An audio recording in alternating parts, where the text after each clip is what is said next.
When I was younger, my family had this little cabin tucked away in the country. It was the kind of place where the nights were always quiet, save for the sound of the wind rustling the trees. But for me, it was more than just a getaway. It was a place of strange occurrences, particularly because of my sleepwalking. I was turning 18, but had never quite grown out of it. When I was really little, I'd wake up in the oddest places sometimes. I hadn't sleepwalked in years. Then, one night at the cabin, I found myself standing in the middle of the woods. I was completely disoriented, the cold air biting at my skin as I tried to gather my bearings. The trees towered around me like silent sentinels, their shadows stretching long under the pale light of the moon. It took me a few moments to snap out of my daze, but when I did, I felt a shiver run through me. Out of the corner of my eye, I thought I saw something moving in the trees behind me. A shadow. Not like a natural movement, but something deliberate. It darted between the trunks, vanishing quickly. My heart raced. I wasn't sure if I was still asleep or if this was real. I didn't stick around to find out. My legs moved on their own, carrying me back towards the cabin, my breath shallow and fast. When I got back, the door was wide open as though it had been waiting for me. I stepped inside, making no noise, trying not to wake my parents. The house was still and silent, the kind of silence that settles like dust over everything.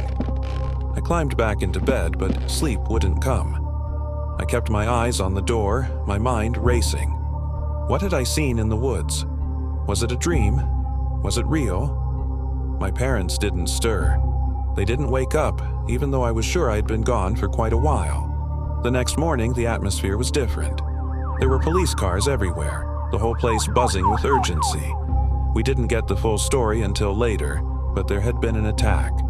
A family camping near the far side of the woods, right at the edge of the campsite, had been slaughtered in their tent. The details were gruesome, and the whole town was shaken. The more I thought about it, the more I realized how close I had been. That shadow I saw, it could have been something or someone dangerous. Maybe it was tracking me, or maybe it was just coincidence.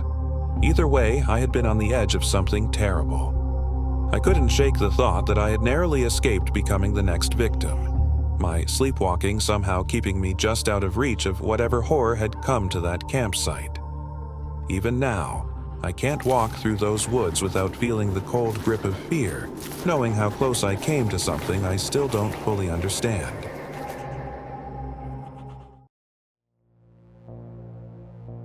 We were three, Alvin, Frank, and me. It was the late 70s, just after we finished school, the kind of summer where everything felt like a movie montage, long days, wide skies, and a sense of freedom that could only come from having no real responsibilities. So, to celebrate, we decided to rent a cabin. The deal was set up through a friend's grandparents, an old couple who lived in a small town about 2 hours from ours. The cabin was atop a mountain, tucked far away from the nearest town or even any campsite. It was isolated, remote, just the kind of place to escape for a few days and drink beer, play cards, and forget about everything. The road to the cabin was long and winding. Just before we reached the site, we passed a small, weathered gatekeeper's hut. An old guy was sitting there, squinting into the sunlight. He waved at us as we pulled up. He was friendly enough, but there was something off about him. Maybe it was the way he didn't seem to mind that we were there, or the way he smiled a bit too wide like he didn't have a care in the world, but we didn't think much of it at the time. We just waved back and drove past. We unpacked our stuff, cracked open a couple of beers, and settled in. The first night went off without a hitch. Lots of laughs, stupid jokes, and the kind of music you only play when you're with friends and the night seems to stretch on forever. The second night, things got weird. We were sitting around the campfire outside the cabin, trying to ignore the fact that we all felt like we'd been hit by trucks after the night before. That's when we saw her, a young woman walking out of the empty cabin across from ours. She didn't acknowledge us, just walked right past, her head down, disappearing around the back of the cabin. It struck me as odd. We hadn't seen anyone else around the entire time, and I definitely didn't recall hearing any cars pull up or seeing anyone come by. Frank, always the one to ask questions, frowned. Did we miss something? Was that cabin rented out? Maybe, Alvin shrugged. But she didn't seem too friendly, did she? We didn't give it too much more thought. It was a bit strange, sure, but we were drunk and tired, and the night carried on. The next morning, with splitting headaches, we packed up and drove home. On our way back, we swung by the old couple's house to return the keys and thank them for letting us use the cabin. We pulled up and told them how great everything was. We mentioned the girl, but made sure to say it in a joking way so he wouldn't think we were too weird. We also apologized if we'd been too loud. We didn't want any bad reports coming from the girl in the cabin. She had seemed pretty cold after all. The old man, without missing a beat, gave us a puzzled look. "What girl?" he asked. "There's no one else up there. You're the only ones who've booked that place for the last 3 months."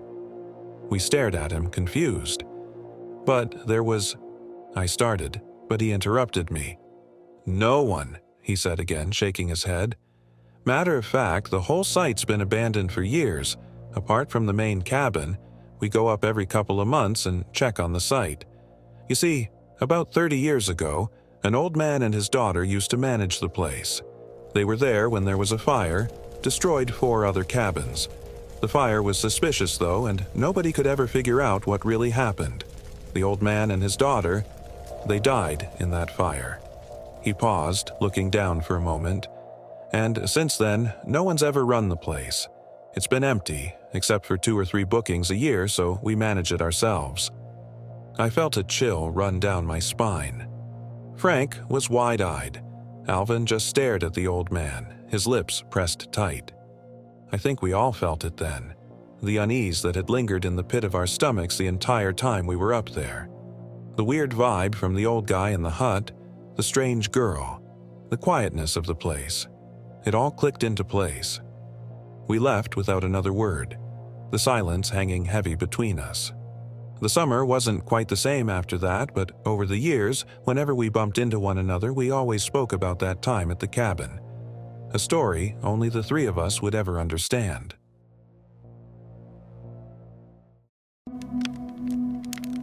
It was one of those perfect summer weeks. My girlfriend and I had spent the last 4 days camping at our favorite spot. Lazy mornings, warm afternoons, the air thick with the smell of barbecue and sunscreen.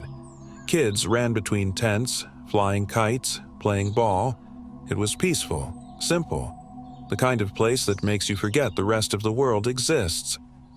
On our last day, we heard about the carnival in the next village. Something small, a fundraiser for a local veteran. We popped into the little shop by the entrance to ask for directions. We weren't far from the site when we saw him. Middle-aged, carrying a heavy backpack. He was moving slowly, deliberately. That's when we noticed his prosthetic leg. He raised an arm, signaling for a lift. "Hey, you headed to the carnival?" I asked. He nodded. We cleared the back seat, and he climbed in. We tried to make conversation, but he just sat there, silent. Not cold, not rude, just distant. When we reached the village, he got out. No thanks, no small talk, just a single nod before he turned and walked into the crowd. The evening was perfect. We rode the Ferris wheel, watched the band play as the sun dipped below the hills. There was a warmth to it all, like the whole village had come together for something bigger than themselves. As the night drew on, a collection started making its way through the crowd. A group of Girl Scouts walked past with buckets, smiles wide, voices bright. I reached into my pocket, ready to drop in some change. That's when I saw the photo. I stopped one of the girls. "Can I see that?" She held it up. A soldier, smiling, dressed in uniform. The text beneath told his story. He had lost his leg in a parachute accident 2 years ago. The fundraiser was for his family. I felt my stomach ache. The face, it was him, the man we had picked up. I felt a twang of guilt. We had been sat in the same car with this guy and didn't even get to acknowledge his service, the role he had played for our country, and the sacrifices he must have made. I ran over to the guy on the food truck. I asked where I could find this guy. I wanted to shake his hand. "You'll have a job, son. Jackson Maynard died a year ago today. This carnival is in his honor. The night carried on around us, a blur, surreal, laughter, music, the hum of conversation. But all I could hear was the wind in the trees and the unshakable feeling that, for a brief moment, we had met someone who wasn't supposed to be here at all. Every year on that day, I light a candle for Captain Jackson Maynard and say, "Thank you."